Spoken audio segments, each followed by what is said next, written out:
Crazy. Okay, we're Let's, recording. Yeah. yes, sir. Well, I definitely don't want to go through, be late and then fail to record. Two, two, I did that 2 weeks ago with a friend of mine that who I love dearly, Nancy Nethercutt, Oh, I and know her. yeah, she we had a great meeting. It was beautiful. Everything was flowing, and it was, and I failed to record it, and it just broke my heart. But she was very gracious about it. We were able to finally finish our meeting last week, and it was beautiful, but still not quite the same magic. But even a milk dud is candy. But sir, I'm so grateful that you're here with me, and that you accepted my invitation for this interview. We had a beautiful conversation last night, and uh, I'm late, of course, which is completely my fault. It's very honest mistake, but still, I have no excuse, and I apologize to you, sir. No problem at all. Nothing whatsoever. It gave me a chance to make some notes about the subject we were considering talking about, Oh, please. which, yeah, I made some notes, and the subject, as I understand it, is, some people call it the concept of free will, but I like to discuss it in terms of the absence of freedom of choice. Yes, sir. Whether we have freedom to make independent choices which are not dependent on our conditioning, which are free of our conditioning. Do we have that capacity to make independent choices free of all of our lifetime of conditioning? That's the question. That's a good And one. I love your style. I love where you're starting here. Yes. yeah, and if we do have some choice, how much do we have? Is it 10%? Or is it's certainly not total control? We don't have total control over our thoughts, feelings, behavior. Nobody will deny that we don't have total control.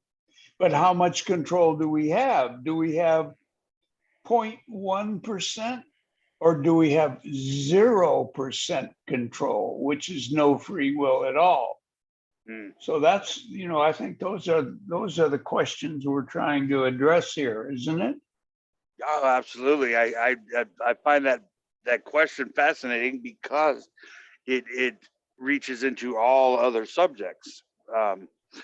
And I would just yes, sir.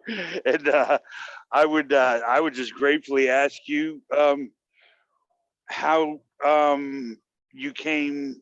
I mean, what do you think about it? And please expand a little bit on this topic. Yes, yeah, I would love to. Um, so uh, you mentioned that it has far-reaching implications. And what are what are the implications if we have no freedom of choice?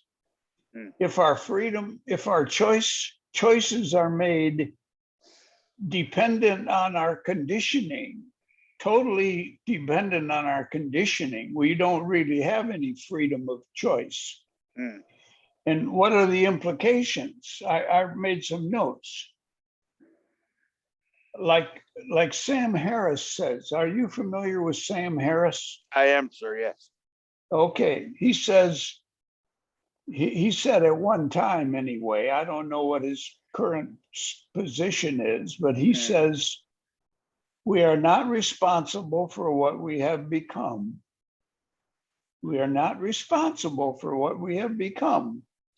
Therefore, no one deserves any credit and no one deserves any blame.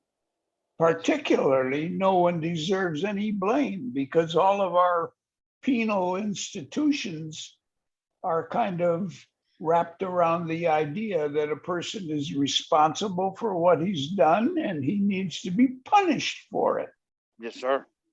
So, so there's an implication. But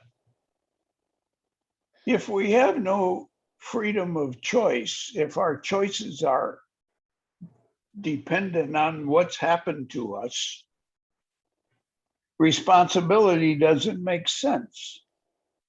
Personal responsibility wouldn't make sense. Wouldn't you agree with that? Absolutely, sir. Yeah.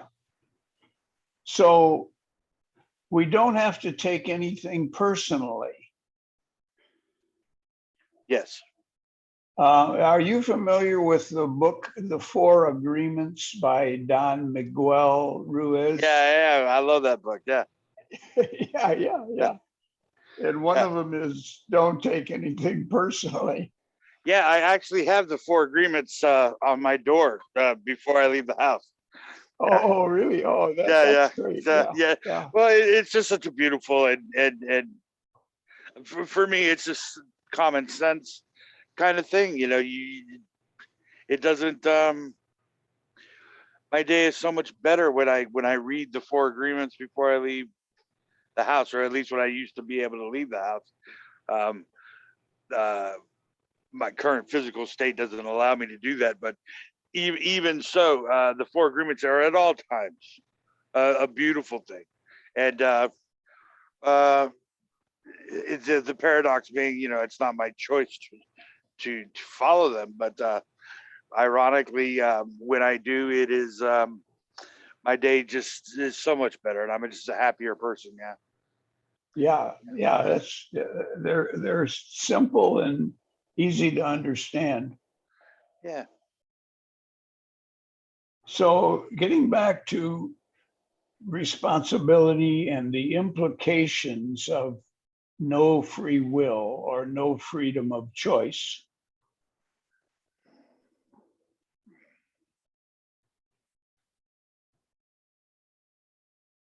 The implications of that are, you know, a person could say, well, I don't have any.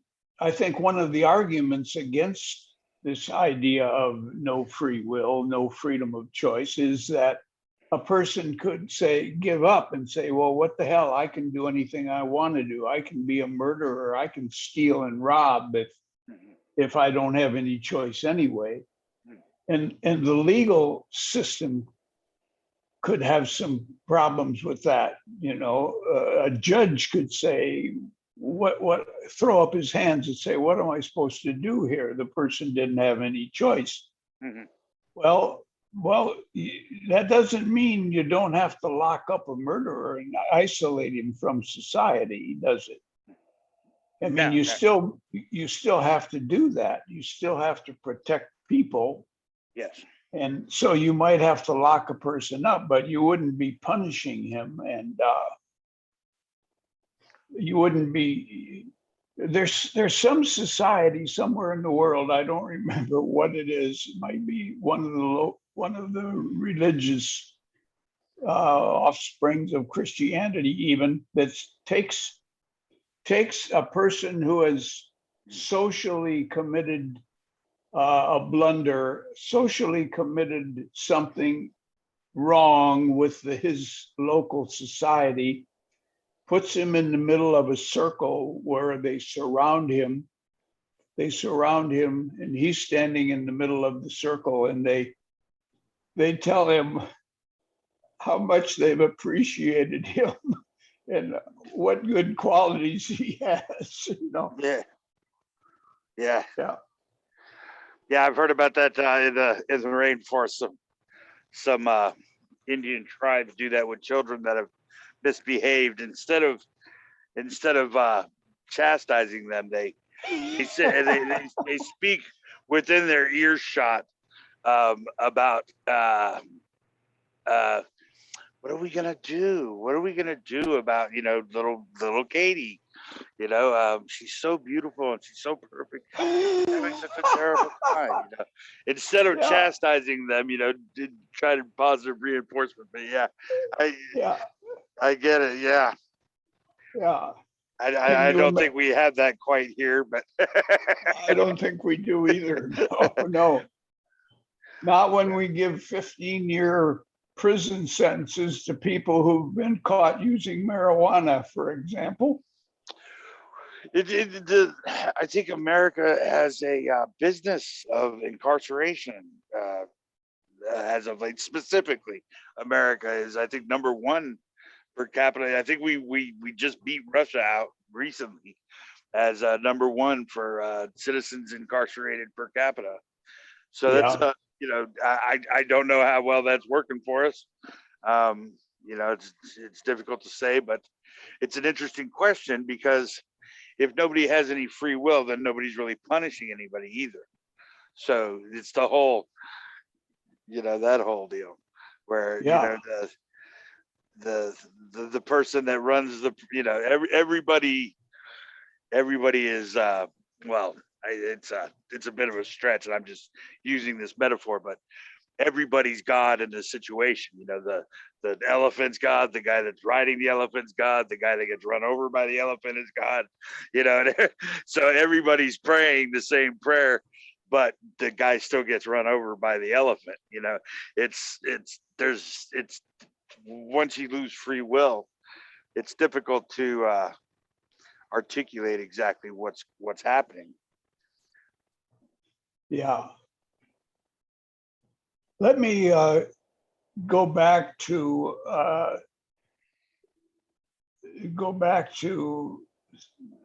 the idea of whether or not we have control and how Yes. much control do we have.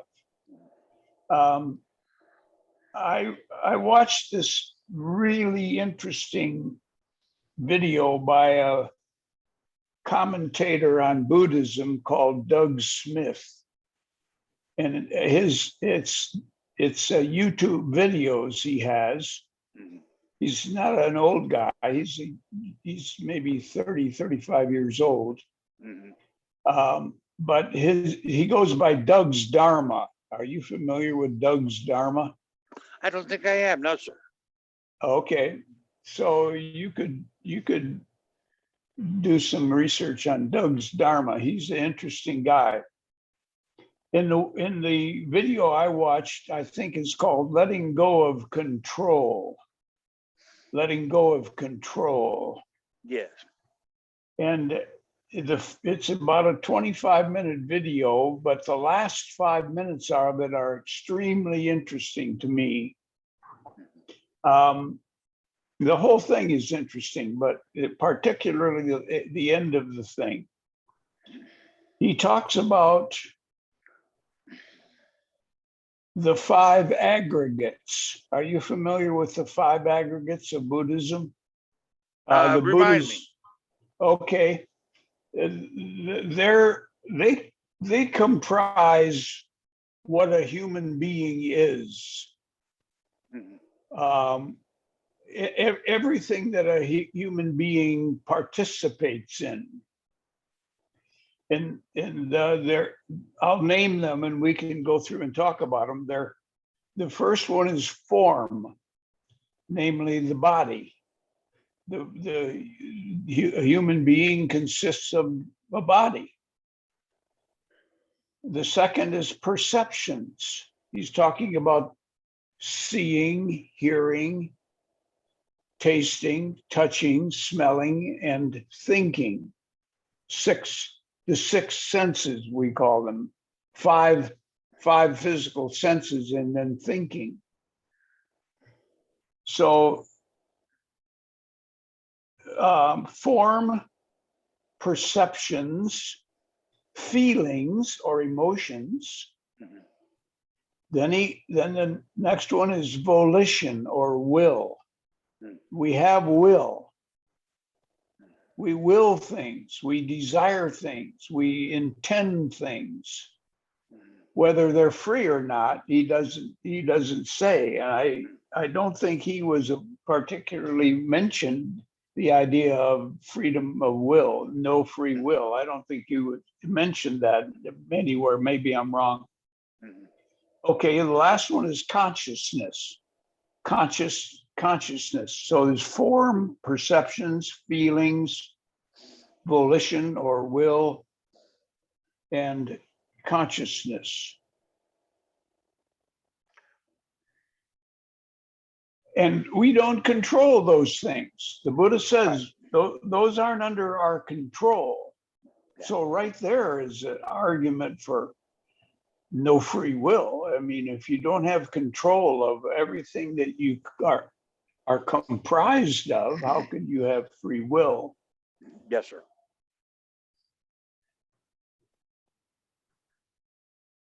So Doug Smith in the Doug's Dharma talks about the five aggregates, what the human is comprised of. What was the It fifth? says the fifth one was consciousness. Oh, okay. Yeah. Form, perceptions, feelings, emotion, volition or will, and consciousness. Consciousness being what can we be conscious of? Well, we can be conscious of the six senses. We can be conscious of our thoughts. We can be conscious of what we see, hear, smell, taste, and touch. So that's I'm just the curious part about the lack of a free will to me is that if we have no free will, then is it an individual that is conscious? You know, but that's just something I wanted to interject as a question. But the entire notion of self is predicated on this freedom of a will, and it's just an interesting question that what is an individual conscious of if they are not freely thinking about the motions of their own body? It seems to me that the question of free will is the question of the individual, the question of self. If you don't have free will, then it's not really you conscious. You're not really thinking. It's not you thinking. Yeah. It's not you thinking. Yeah, you're not an individual. Yeah. The individual doesn't exist. Yeah. Exactly. Or at least it doesn't exist in the way that we imagine it to exist. Yes. And it doesn't exist in any permanent form. Yes. Because every moment the individual is changing. If the individual exists at all in the way we think of it, I mean, every thought changes you. Yes. You know, so you can't be a fixed individual moment after moment after moment. Who the hell are you? I mean, you're constantly changing. Yes. And the changes that you undergo radiate out into the cosmos and cause an effect, cause changes everywhere else in the cosmos. So even the whole cosmos is impermanent. Well, the entire story of the individual, ironically, is told everywhere. But it never has the initial cause. In we were talking about the theory of the Big Bang earlier, and then also similarly, the story of the brain itself are both dead zones in regards to the physical representation of reality as we see it.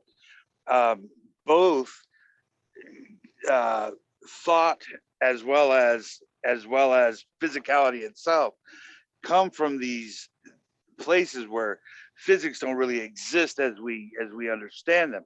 So they don't really come from a place that we would consider space and time and separation.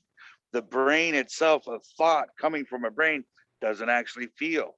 The organ itself is has no sensation. It's a relay. But the interesting aspect of that is, if your thoughts are not coming from a place, just as space and time does not come from a dimension that we currently understand, the analogy is essentially the same thing. We can't say that this is happening in an objective sense.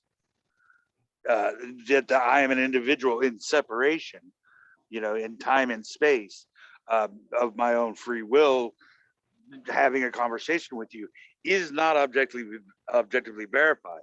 It appears to be happening, but it does not happen as it appears. Absolutely, yeah. It's not a reflection of any so-called reality.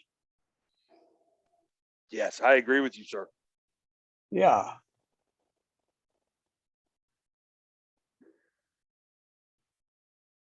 So Doug Smith goes on and talks about the three marks of existence.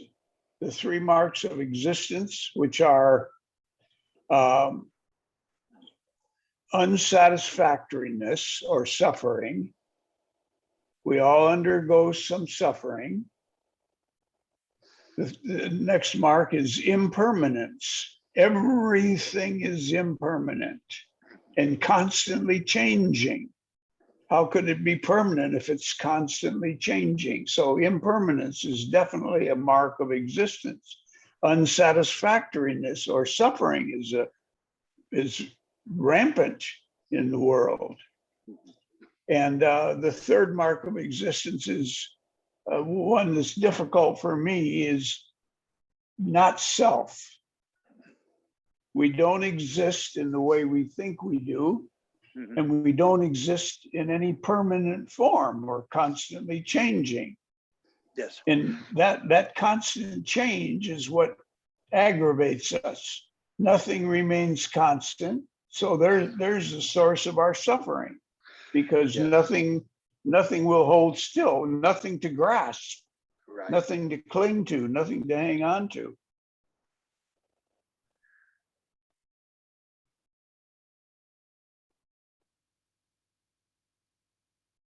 So he talks about the three marks of existence. Well, I think that's fascinating, and I love the way, I love these three marks. I love the entire questioning of it. I agree that the self does not exist. Not in the way we imagine, anyway. Yes, we appear to exist, but we don't exist as we appear. Yeah. Yeah. Please continue, sir. I'm sorry, I did not mean to interrupt you. What was that last one? Oh, I said, please continue, sir. I didn't mean to interrupt you. Oh, no. There's no interruptions here. There's no interruptions. Yeah, I just wanted to It's say, it's all interruption. Well, Yeah. that's an interesting idea, in that, can you repeat the three can Yeah. you repeat those three again? Yeah. Unsatisfactoriness Okay. or Yeah. suffering, Mhm. impermanence, Mhm. everything changes, and not self. We Yes. don't have we're not what we imagine ourselves to be. Yes, I agree. Yeah.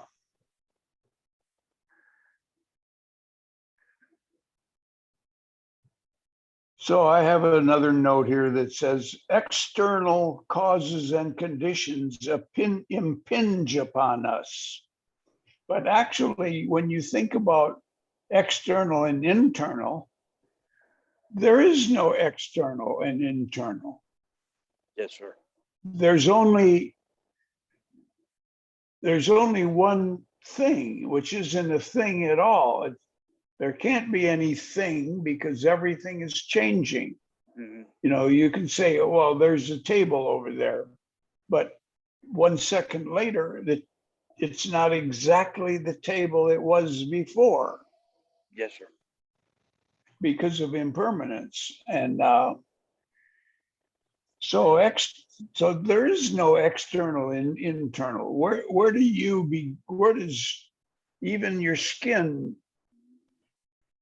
has no internal and external there? It isn't your boundary isn't your skin.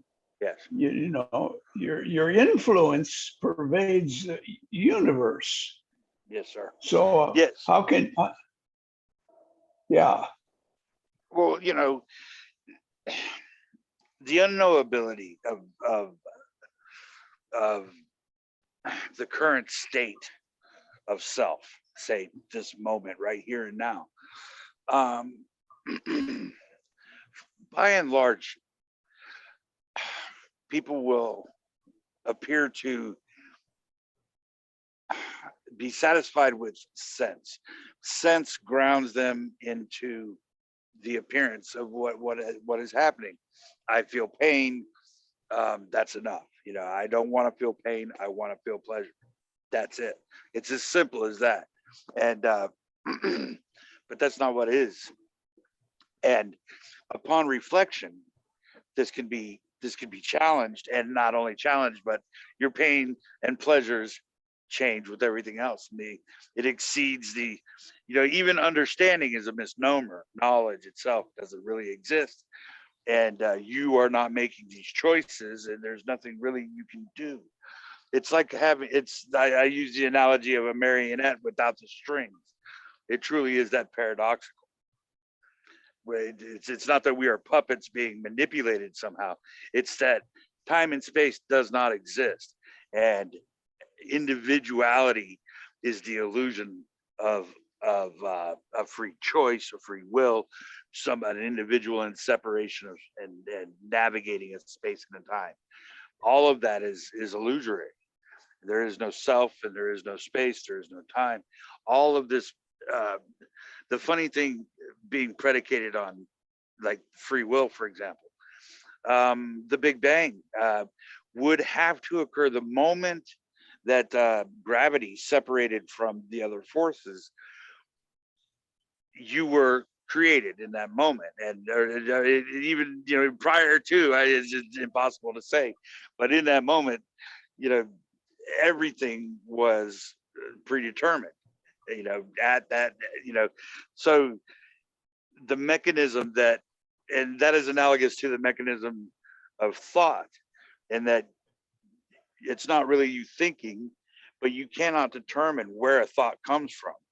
And so it appears to come from a source of a brain, and you can have all kinds of ideas about that and theories, but you cannot know that objectively. You cannot know objectively where thought itself comes from. And so the idea that we are navigating a place and a time, and that thought comes from a source, is the same thing. The universe comes from no real place or time that can be discernible. Thought itself not coming from no place particularly discernible means that the story itself is the story of a cycle beginning with a source. And this whole idea of cause and effect has no validation. It is only a story without a beginning or an end, without a source, and without a destination. And so this here now is not a path that is being walked. It appears to be. It appears that we're navigating a time and a place. But in reality, as you say, um, you know, the impermanence, there, the illusion of space and time itself is impossible to talk about, because in order to speak and in order to appear to think, you need space and time, the words themselves being, you know, products of this. So what the words are saying and what is happening are two different things as they appear, but that's only if you're thinking in terms of cause and effect. You're thinking, which, you know, you know, I'm using drunk language here, but the idea that this is a cycle in a time and a place is not verified. in any sense. There's no discernible way to ascertain where something begins, where anything begins, including thought and the universe as it appears itself. So we are here now discussing an effect, and the appearance of an effect without the example of a cause. And it's impossible to do. And I think that's where the Buddhists and the Zen kind of, meditate on that aspect of the impossibility of what appears to be happening.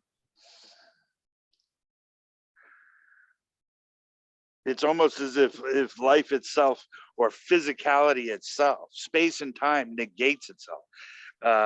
Logic, reason, purpose, meaning, and lo and behold, the self, the physicality of what appears to be this here and now, is completely illusory. It's not happening as it appears. Yeah, beautiful. it's not happening as it appears. Yeah.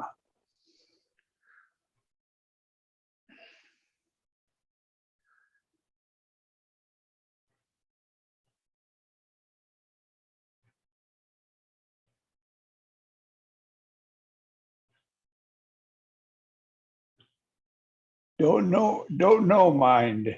Don't know mind. Yes. That's the only escape from these paradoxes. No mind. That's exactly, and I loved speaking with you last night, and I think we had an agreement on this level as well. And maybe you could touch on this. Excuse me. It's to the folly of trying to quiet the mind, or, you know what I mean? What were we saying last night about that? I don't remember. It was something. I'm sorry. It was something along the lines of, instead of trying to quiet the mind, or trying to do anything at all, let the mind flow. Let it do its thing, and kind of allow yourself to get caught up into wherever the mind takes you, and in that way you kind of meld with it into this daydream. You lose yourself, and you kind of into this daydream type state where you just ride with your thoughts, and it just takes you along, and you don't really do anything. You just kind of ride with it.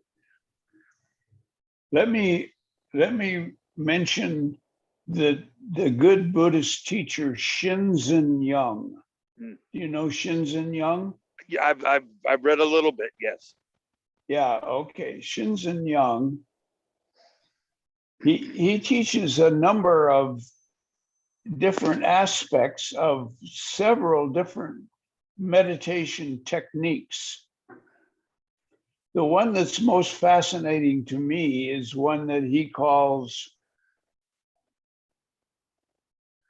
do nothing meditation. Do nothing meditation. And he says there are two aspects of do nothing meditation. First one is let everything that happens happen. Mm-hmm. Let everything that happens happen. Mm-hmm. And second, whenever you become aware of an intention to control your attention, drop it. Yes. Whenever you become aware of an intention to control your attention, let it go. Don't try to control your attention. That's just what seems to be what you were just saying. Yes. Let everything that happens happen. And then, so I use that meditation technique a great deal myself. And whenever I think, let's see, what should I be doing now? Whenever the thought arises during my meditation, oh, here I am spinning a story. What should I be doing? Don't do anything. Yes. Don't try to control the situation. mm, Let it go. But so that's one practice that I use. Another one is concentration. The opposite of that is to try to control where my attention goes and to hold it on a fixed object, like the feeling of breath on my lips as I breathe in and out. mhm, So it's the extreme opposite of that one. mhm, It's trying to control your attention, where your attention goes. mhm. So I alternate between those two. Another thing just occurred to me that I want to mention because it's important to me. And I think I wrote it to you. It's about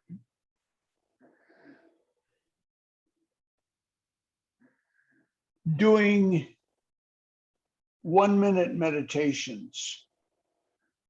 1 minute standing, listening meditation. The Buddha said that listening, or actually not listening, but hearing was one of the best ways to navigate your life, so to speak. Hearing meditation, doing a 1 minute, a 60-second standing listening meditation or standing hearing meditation as often as possible throughout the day. And when I do them whenever I'm not sure what I should do next. Let's see, what should I be doing now? What do I have to do here? Mhm. Stop, let my arms hang down, relax, and listen. Mhm. I hear the sound of the refrigerator without naming it, without labeling it, especially is good without labeling it. Just pure hearing without labeling. So I try to do, and what I discover almost every time, what I discover is, oh my God, Joe, what have you been doing? You've been speeding through the day without even Yes. blah, blah, blah, blah, blah. Your just mind is going 100 miles an hour, blah, blah, blah. Oh, it's beautiful. It's beautiful. It's how about I'll give the example of you're on a long road trip and you just lose yourself on the road and you're driving. I mean, have you ever done that? I mean, I could navigate a city and sometimes, how did I get from here to here? You don't even remember making the turns or anything. It wasn't even you doing it. And in that way, it's kind of an autopilot being in tune with that. But even that it's impossible to articulate because it's, for me, it's a lack of separation. And as I said, words being duplicitous, that in lies is the very simple explanation or example as to why what is, quote unquote, is, cannot be articulated. It cannot be spoken of. The lack of a free will really, just changes everything. In that, even the illusion of a happening in a time and a place loses all sense of meaning. I mean, it loses any reason or purpose that relates to cause and effect. And the I think the story of all stories is, well, what is, what makes this happen? And the funniest thing is that nothing makes it happen. It's not really happening. It is nothing. In that nothing is before this moment, nothing is after this moment, and nothing is around this moment. This immediate experience is the totality of existence, so to speak. And in this way, to allow it to happen one way or another, to try to fight it. It really is, for the individual, meaningless. This messageless message kind of situation is difficult to articulate and absolutely meaningless for the individual that does not appear to care beyond sensation. Like, the hammer and the thumb and all of that, that's real enough. I just want to feel good, and escape, suffering as best I can.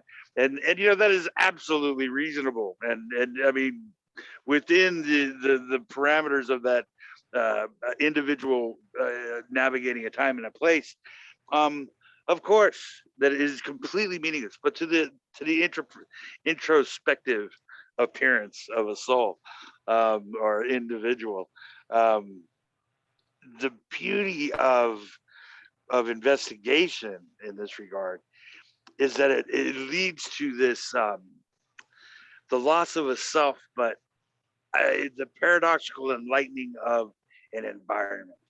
The entire story becomes so much more beautiful, in my humble opinion, in regards to what you were saying, in regards to these teachers that you're bringing up, and these methods and these practices, meditation and that kind of thing. As far as I'm concerned, the beauty of it is, it's impossible to figure out, and yet at the same time, we use what we have available to try to touch on those subtle nuances of what cannot be spoken. And I think you're you're very good at that. I love your stuff. I love your writing, and you have beautiful and amazing friends. And the group is called, what was that? Raja muffins. Which is beautiful. Can you tell the story of how you came to that? If you don't mind, I love the story of how you came to that. Yeah. I called it ragamuffins, which you're familiar with. My grandfather used to call me a ragamuffin all the time. Yeah. I called it ragamuffins, and one of the participants confused it and thought it was Raja muffins. So we decided to change it to Raja muffins. I love that name. Yes. Yeah. And I looked through it a little bit yesterday, and I do see some friends of mine that are in there. I'm grateful for the invitation, and absolutely, that's a beautiful group of people. And I've seen you around for a couple of years, for years now.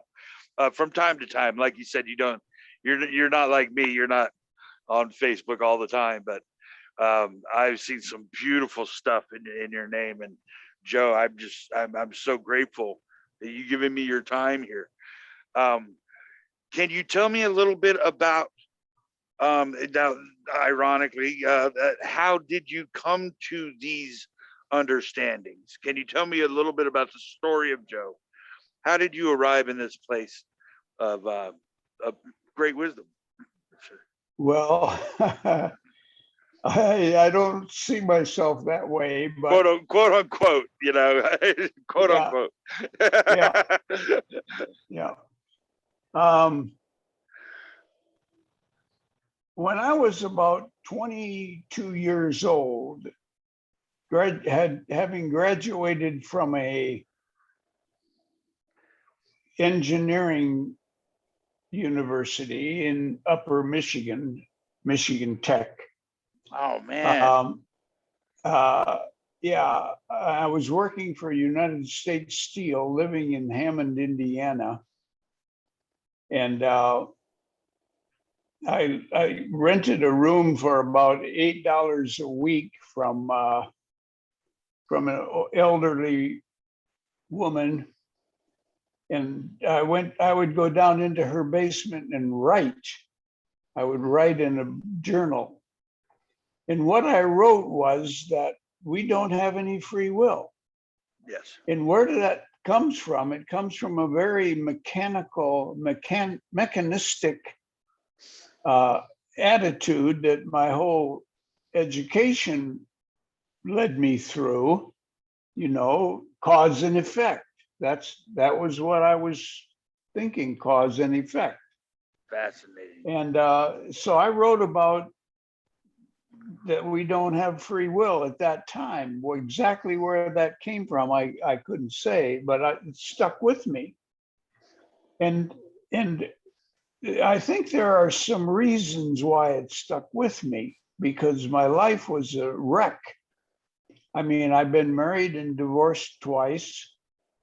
I've tried to commit suicide several times. I've changed jobs frequently in order to be near my children.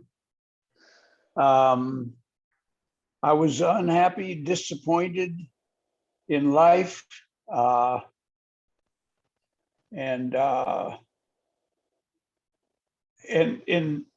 in perhaps guilt now. I think guilt is playing a part in why I want to claim no responsibility.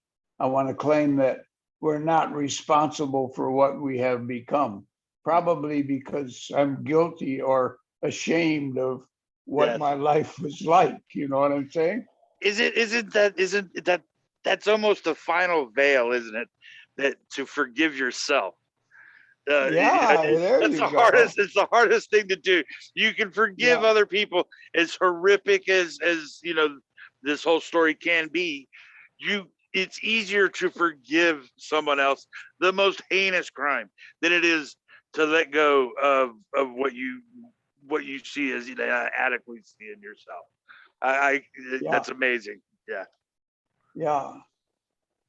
Please continue, sir. My fault. You were talking about coming to this place in Indiana where cause and effect really didn't exist. You're kind of going through some tough times with the divorces, 2 divorces, and so how did that appear to you?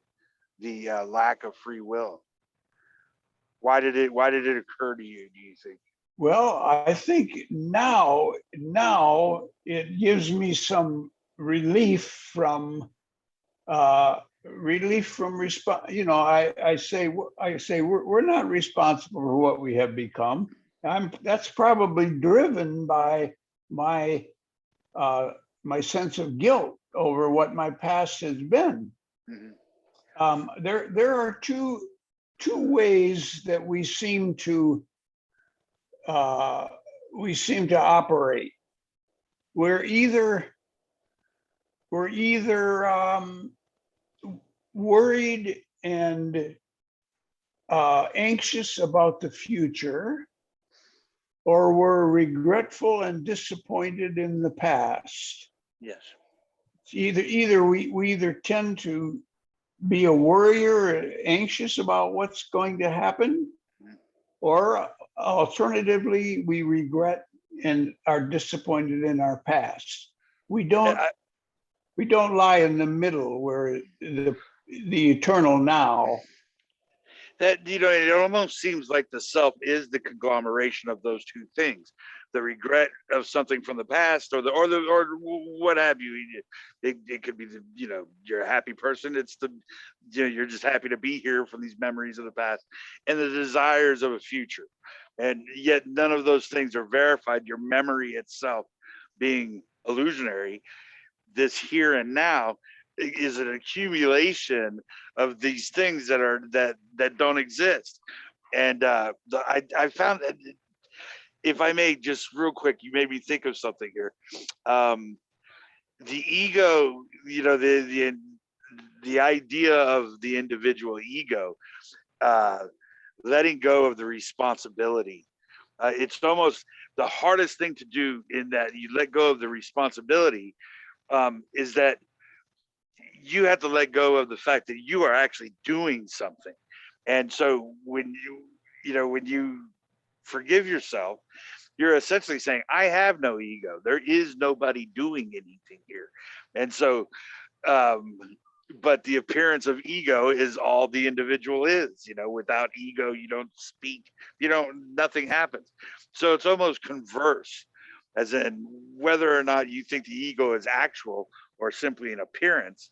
Either way, it can't be verified or validated. That's the beauty of it. It's so paradoxical. I'm sorry, I thought I'd mention that. My fault. You're just making me think of things as you go. Yeah, that's what we're doing here. We're we're bouncing ideas off of one Yeah, I another. love that. It's analogous to a conversation is analogous to like throwing, bouncing a ball around the room, just kind of playing catch. The only thing we can do for one another, the only or the most important thing we can do for one another is to stand up and speak what we think, speak what our experience is, and then shut up and listen and see what kind of a response we get. We can honestly, you are able to hear all right now, Howard? Yes, sir. I'm just coughing, and I just wanted to not do that Oh, right in okay. the mic. Excuse me, sir. Yes, I agree with you. Yeah. That's, we gotta speak honestly and openly without fear. We don't spill our guts and tell everything that we think. We do filter our thoughts a little bit. I mean, we don't want to be gross and Right. obnoxious, but we do want to express what we're feeling. Yes. And then we see what comes back to us. Right. Oh, you don't really think that, do you, Joe? You can't believe that, can you? We listen and see what comes back. And that's the way we can learn something about ourselves, because we don't see ourselves clearly. We see others more clearly than we see ourselves. Go ahead.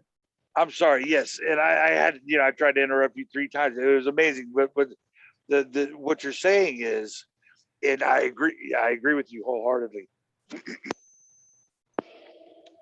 There is no self, yet the self appears to exist, and the appearance of the individual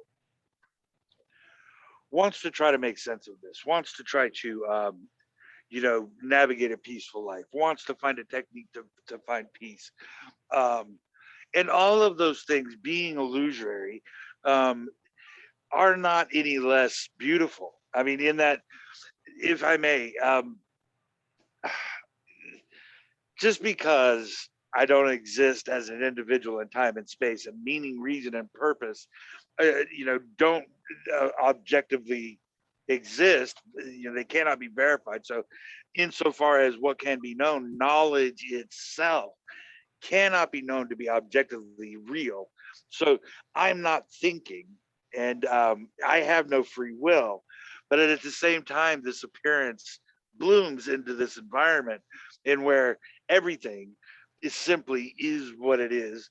And there's the hardcore non-dualists that will say, or what is that? What do they call that?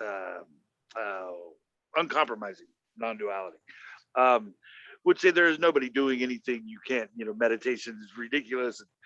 Trying anything is ridiculous, and blah blah blah blah blah.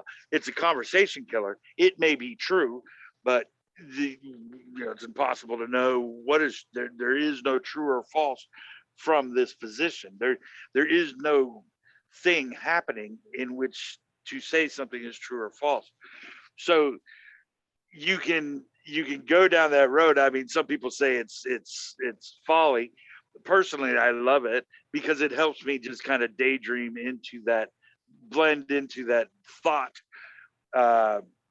stream where the self and the thought lose that separation. You pretty much become thought and lose yourself in this here and now. You daydream. But I think this is analogous this is fascinating because what we're talking about is the self that knows it's not as it appears. You're not really doing anything yet. We just can't get out of that sight. It's just, common sense. You can't get out of that cycle of, I have a free will, I'm doing something, I want peace.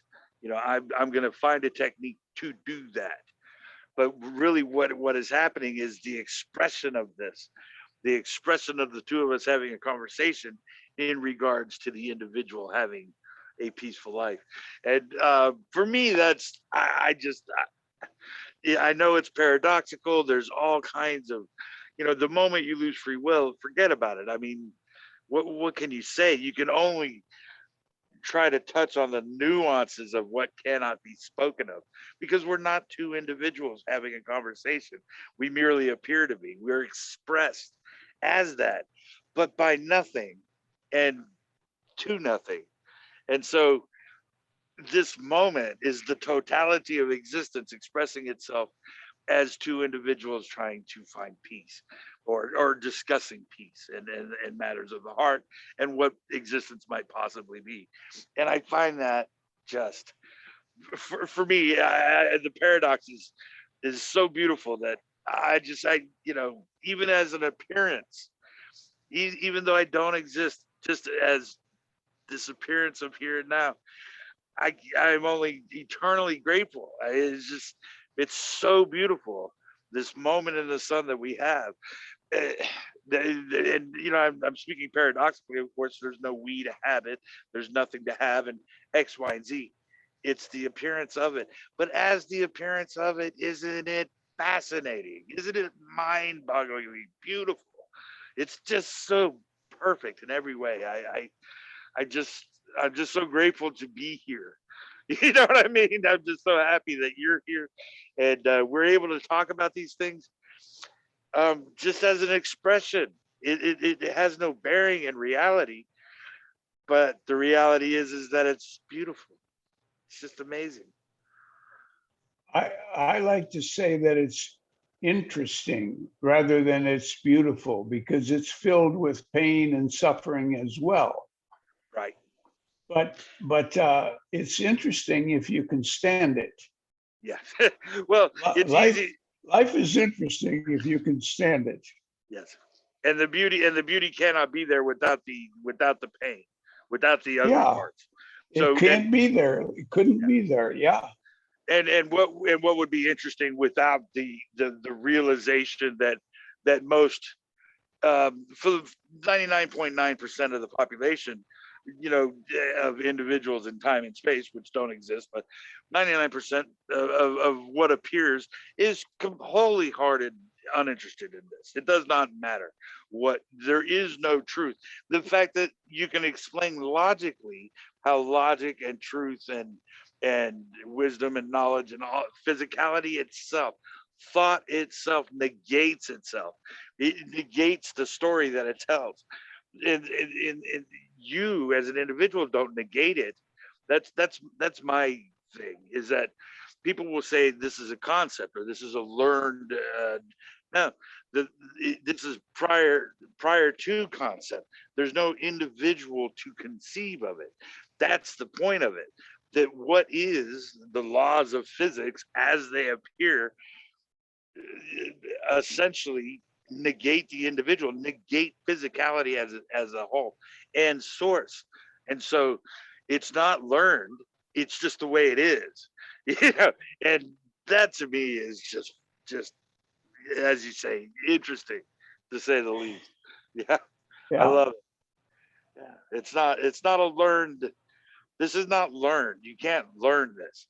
And the what's interesting about it is that it shows you that constantly.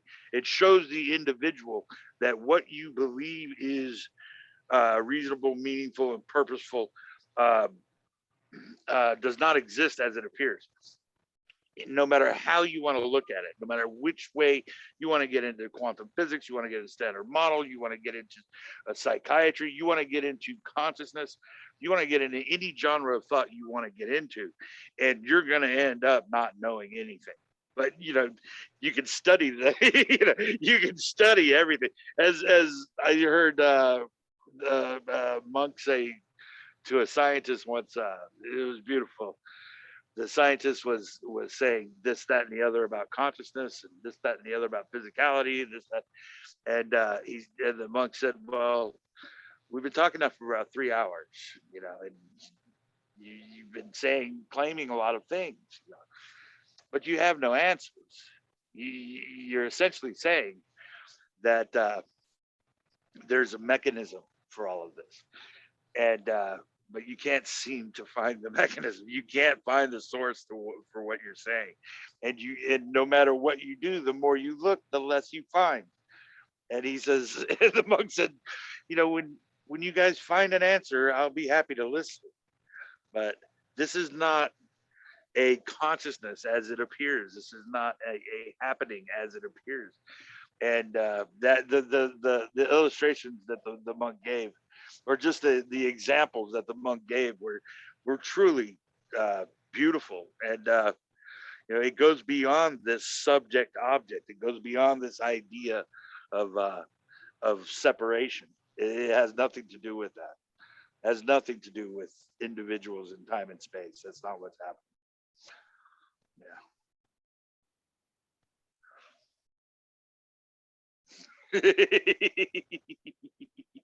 It's so interesting. Yes, sir. Yeah.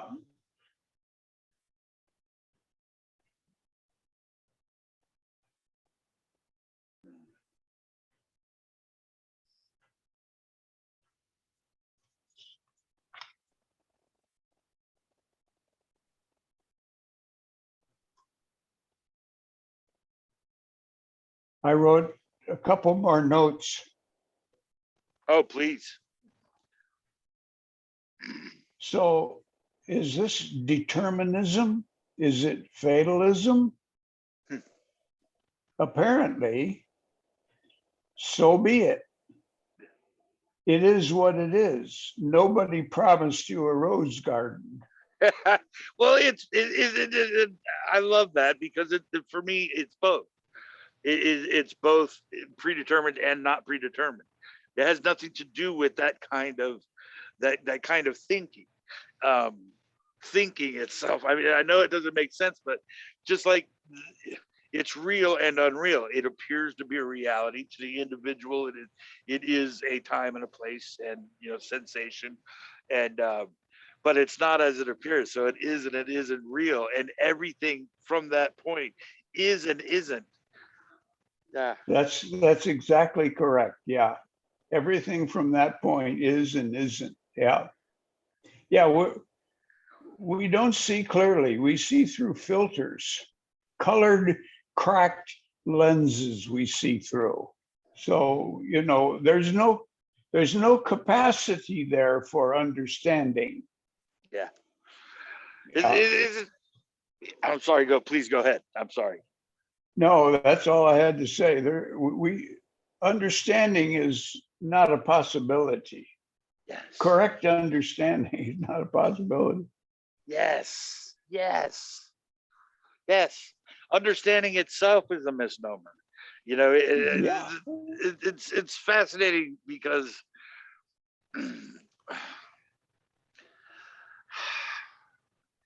there's yeah, I like the idea of the cracked lenses, colored rosy glasses. Yeah. Or dark gray, black, hippie, ugly, tearful glasses. Yes. Yes. It's so amazing. Yeah. Yeah. Yeah, it's like there's It's like Pema Chodron says, a sense of freedom arises when we accept that we're not in control. A sense of freedom arises when we realize that we can't we'll never understand. Understanding is not it. Yeah. It's there's some other approach to life than struggling to understand. The The lack of, taste, please the go ahead. I'm taste sorry. of the taste of a sweet cherry, for example, it isn't understood.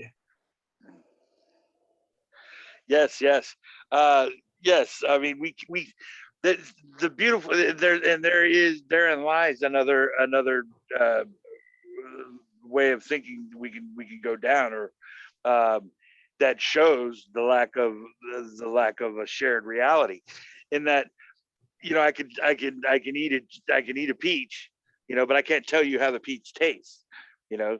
And you know, all of that sensation cannot be shared, you know. The irony of of this means that the individual is alone, uh ironically.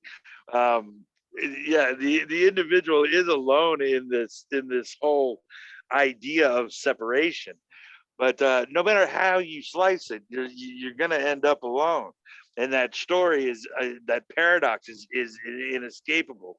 No matter what you think, no matter how you feel, no matter, you know, if you want to think in terms of a deity, or in terms of unconditional, you know, non-duality, or if you want to think in terms of Muslim, or simply sensation, no matter, you know, you're just an individual going through time and space, or solipsism, if your consciousness is all that exists, or as we are discussing here today, that thought arises with an individual within it that appears conscious, that appears to be thinking. That, I think, that is kind of what we're saying from the ground level. Thought is arising with the two of us having a conversation, with, as expressed in it. So it's not the two individuals having a conversation, it's the thought of it. And so in that way, it's prior to any concept. It's not it's not an object or a subject or a concept, because there is truly no foundation in which to say there's a source for what appears to be happening. There are stories of sources, and so we can follow that story of source. Well, of course I'm sitting here eating the peach. Yes, but you cannot share that, can you? You cannot share that sensation of the color green with your friend. You don't know it's the same thing. You don't know it. You can't know it. So in this way, you know, even if, you know, sensation is your marquee, like I'm an individual because I feel stuff. Well, yes, you feel that, but you can't share that reality in any sense. And so how are you so certain that the the appearance of another individual is sensing anything at all? You can't share any kind of sensation. And so the idea that there is a shared reality is in itself failed from the outset. You know, there is no shared reality in an objectively true sense. So Yeah, yeah, we're all alone.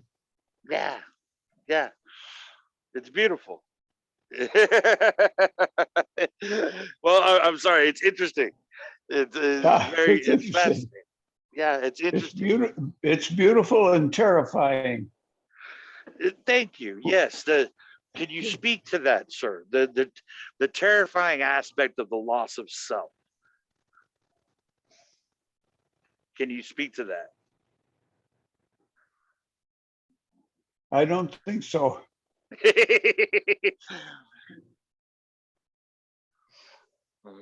Did do you do you remember a time when you felt like you lost your identity? Yeah, I've had the experience of nobody home. Nobody home here. I've had that experience. primarily when I'm using marijuana. Well, a lot of people call that a terrifying experience, the loss of identity. And Yeah, would you agree?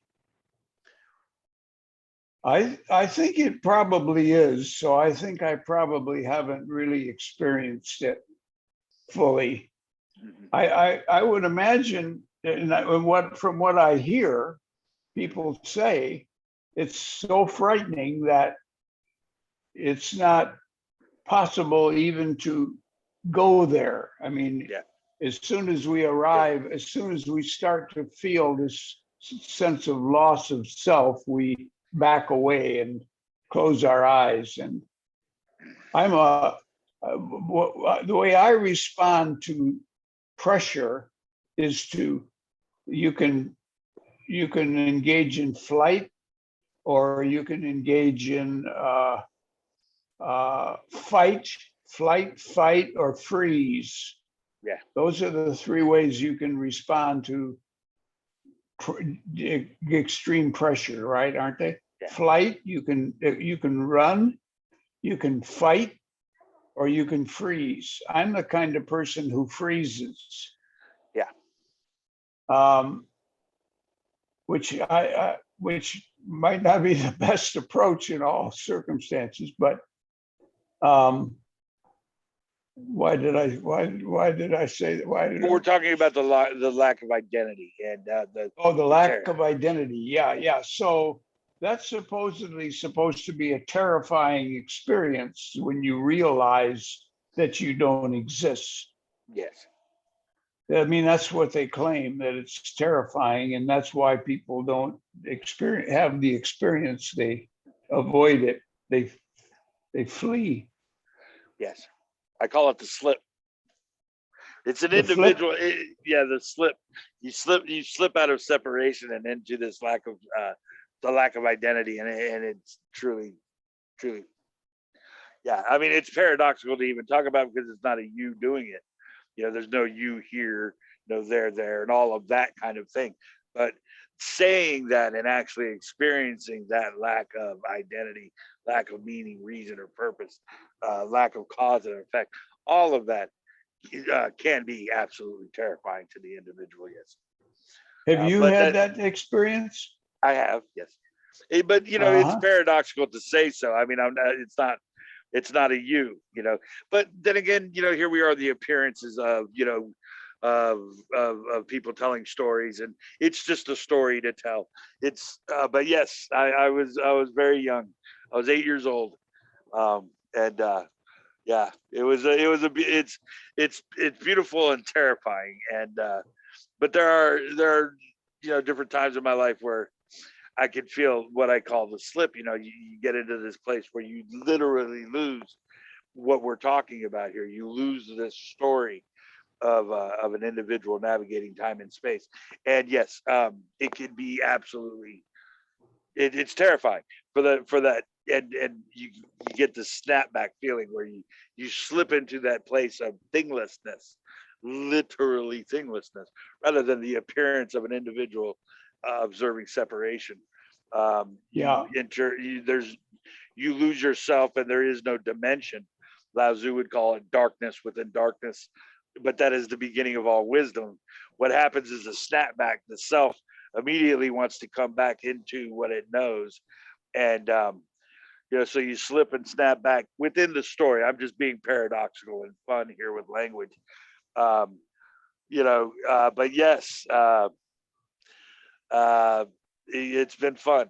But yeah, the whole idea that this is somehow actual, that the story can no longer be believed from that point, because what it is there's no question or no answer to what is life, any of these big questions, right? What is consciousness? All of this stuff is there, but the understanding being that it's not that there is no answer, is that there cannot be an answer. The answer itself is beyond the setup. What appears to be a mechanism of the mind and the body in a time and a place loses its trajectory at all. There is absolutely no beginning, middle, or end in which that to be true. And so, so I'm just spinning a story here, but I'm alluding to that realization that you no longer can believe the story, even as the appearance of an individual. You cannot believe that this started somewhere and is going to a place. And that could be a showstopper for some. It appears that a lot of people deal with that understanding quite differently. I personally find it interesting, to say the least. I find it beautiful in that all the pain and suffering, along with the beauty, the paradox of it being that it can't be any other way, and yet it's not as it appears, to me is, one of those things. For some reason, I love it. And to the point where it almost seems like the paradox is tailor made to the individual, the identity of Howard. If I could pick something, I love the paradox itself, and it's almost tailor made to my heartfelt desire to be in this mystery, because I love it so much. And it's just so beautiful. And yes, and this is something that you lose that tether to a need to be able to explain any of that, because you can't explain it. It just is what it is. And so we are here now, expressed as grateful little appearances of what cannot be spoken of or known or understood. Just in, oddly enough, the notion that something is being experienced is also impossible to articulate. That's not what's happening. So all of these intricacies involved with, as you started this out with, the free will, it's amazing. The first things that you're bringing up, the will, and he doesn't say free will or a lack of free will. He just says will, and I think that's very, very, very, that's very interesting.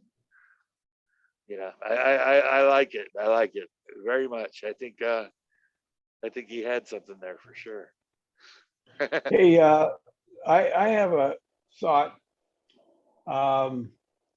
not one that I chose. It just came out of the dark, like all thoughts. But are your friends with Sandeep? Oh yes, Sandeep is an amazing individual. I love that guy. He's a painter. He's a poet. He's beautiful. I love that guy. Love it. Okay, I had a request. Sure. The request was, that was made of me. Could we get together with you and me and Susan and some my friends and your friends, and get Sandeep involved in a video? If I could, yes, I will try. And but here's, Sandeep is in the middle of nowhere. Gosh, it's well,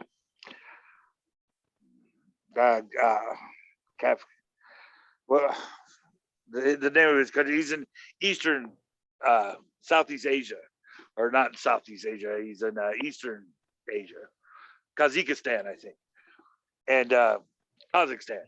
So he's in the middle of nowhere, and he only gets Skype.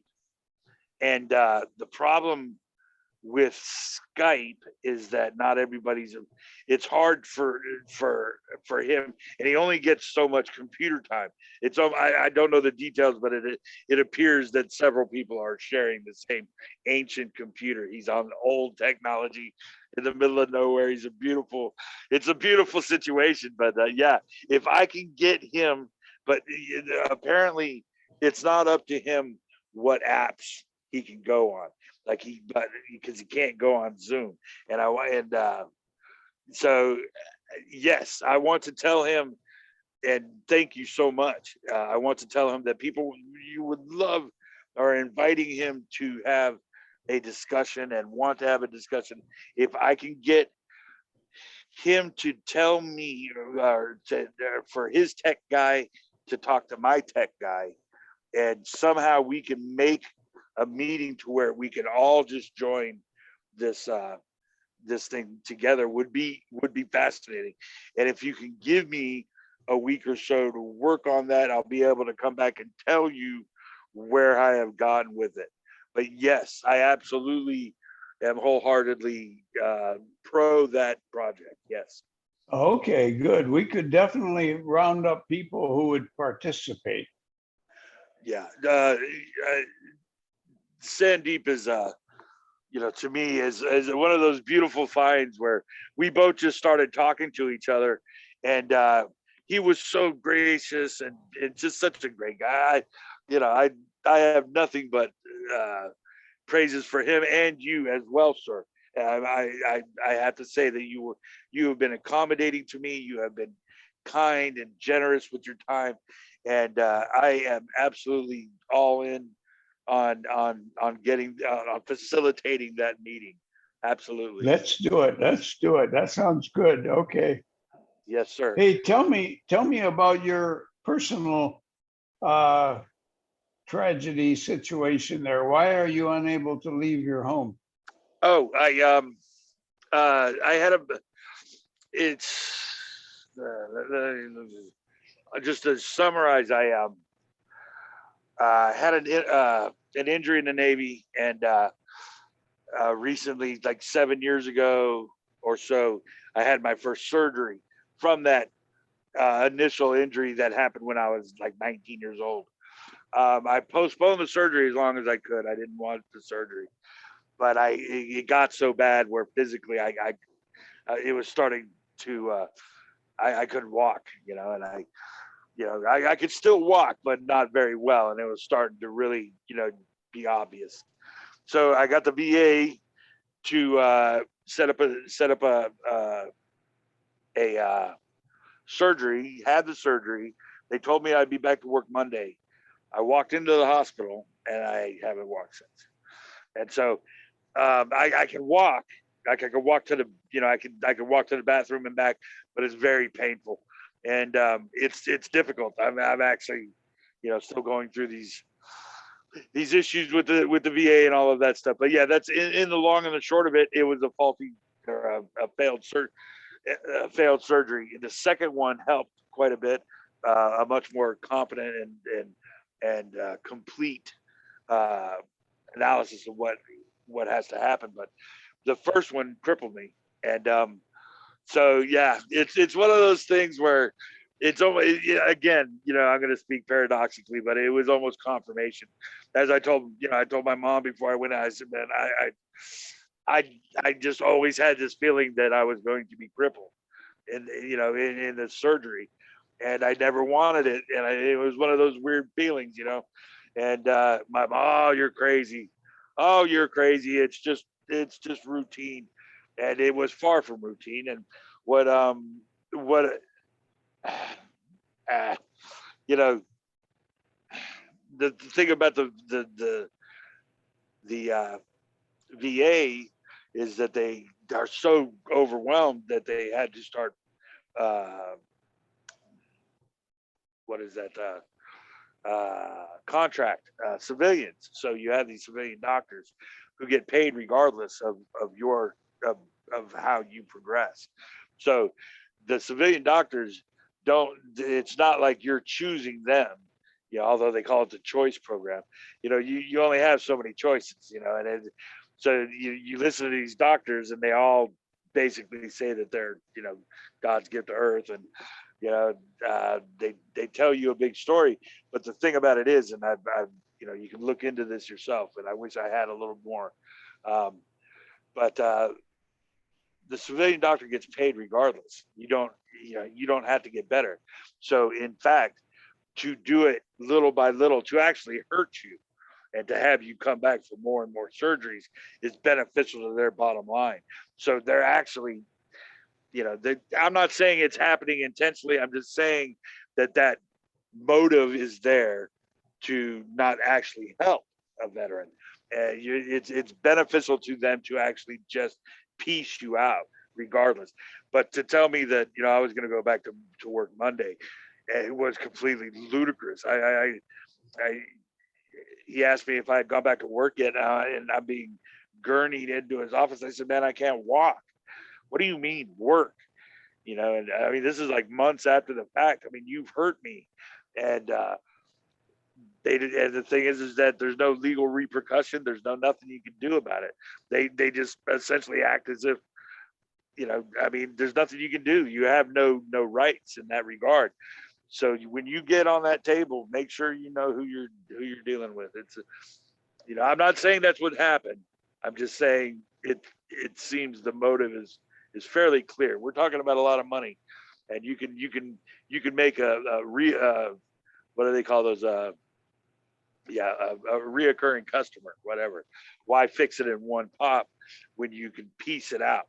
And I'm not saying that they're actually hurting people intentionally to make more money, but it does. It's not an uncommon story. I'll put it that way. And it's, you want to talk about the ugly side of life. That's pretty brutal. But yeah, that's the situation I've found myself in, sir. And so here I am. But the thing about it is, my life was the pain in my leg was so bad for so long that I'm still now 7 years later, just happy I'm not walking, because it hurts so bad that it's just, that I don't have to actually get up and suffer through that day. I feel like I'm on vacation constantly. And so I'm not holding grudges to anyone or anything. I'm grateful for everything that I have. And, it's just a beautiful, beautiful life. And, things, this is just the way it is. What are you going to do? Do you live alone? Well, I rent a basement from my buddy who I've had this address for about almost 30 years now. And so I've come and gone, from different addresses, but I've always had this one. And ironically, because something told me, I'm going to need this place. So I gave him, a few $100 every month, and just to make sure that I would always have my, in case everything fell through, I could keep my stuff here and go about the world as I wished. And then finally, when everything fell through, and like suddenly I can't work or make money, my friend was helpful, grateful, or gracious enough to allow me to stay here while I worked through all that bureaucracy. And so, because of all the years that I paid him, even though I wasn't here, helped me. It was like back pay, because I was able to be here for the years of bureaucracy and the fighting with the VA before I actually got the disability and all of that kind of thing. So, and then I was able to back pay him. So it all worked out well. And it's, for me, some of my happiness is in effect due to this it almost is confirmation, because I saw it coming, kind of. And I'm sorry how that sounds, but as they used to say in the Navy, the 7 P's: proper prior planning prevents, piss poor performance. Excuse my language. So it was always my safety net, because I had this idea that this might happen, and it did. And so here I am now in my hospital bed, and I have my nurse just came through the door. She, I get that for 3 hours a day for 5 days a week. She's a beautiful young lady, Tasha, and she helps me with my little chores. And she's just a beautiful person, and I have nothing to complain about. Many people have it way worse than me. So I'm just grateful to be here, and yeah. Good One of those things. Yeah. So and here we are. What to do but smile?